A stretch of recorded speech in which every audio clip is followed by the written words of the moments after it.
Breaking news! Marcos Jr. itinuring isa sa 4 niyang legacy projects ang Bucana Bridge sa Davao City.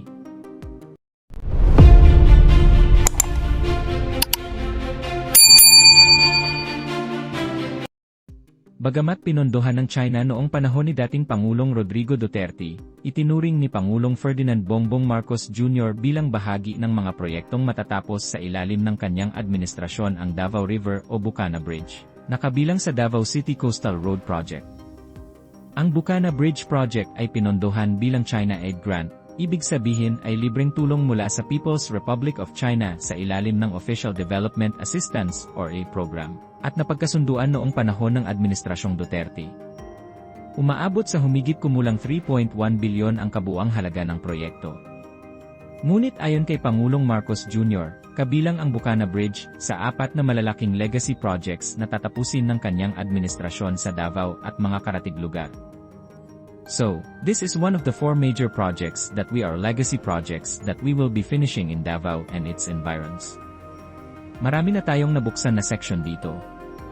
And this will be now another major part of this bypass road, said ng Pangulo. Good morning, Andy. Good morning. Andito ngayon tayo sa Bucana Bridge. Nakakatapos, it is a 1.3 kilometer bridge. Kasama ito sa buong bypass na ginagawa around the Davao City. At ito'y sinasabi, ang estimate natin, na ang biyahe na dati halos 2 oras ay mababawasan, magiging mga 25 minutes, 20 minutes na lang. Kaya't malaking ginhawa. Lalong-lalo na ay ngayon na magpapasok tayo, alam naman natin nangyayari sa traffic.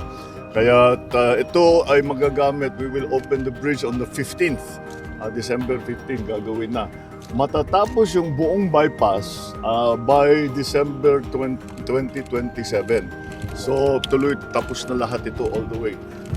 Kaya ito ay nagsimula, na-approve ito noong July ng 2022.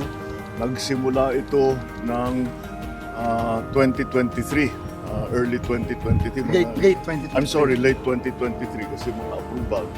At ngayon ay tapos na. Kaya't natulungan naman tayo ng ating mga Chinese na contractor dahil ang ganda ng technology nila kaya napakabilis at marunong talaga sila magpatayo ng magandang tulay, magandang infrastructure na mabilis at nasa tamang gastos, nasa tamang presyo.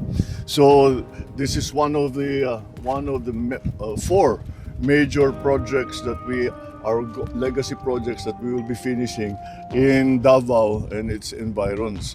So nakatapos na tayo, marami na tayong nabuksan na section dito. And this will be now another major part of this bypass road. So I'm congratulating the DPWH for their good attention to this matter, and lahat ng nagtrabaho rito, congratulations.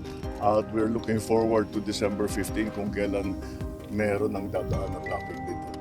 At kung kayo naman ang tatanungin mga kababayan, ano kaya ang inyong reaksyon at komento sa balitang ito? Please comment down below at huwag na rin kalimutang i-like at share ang ating video. Thank you for watching.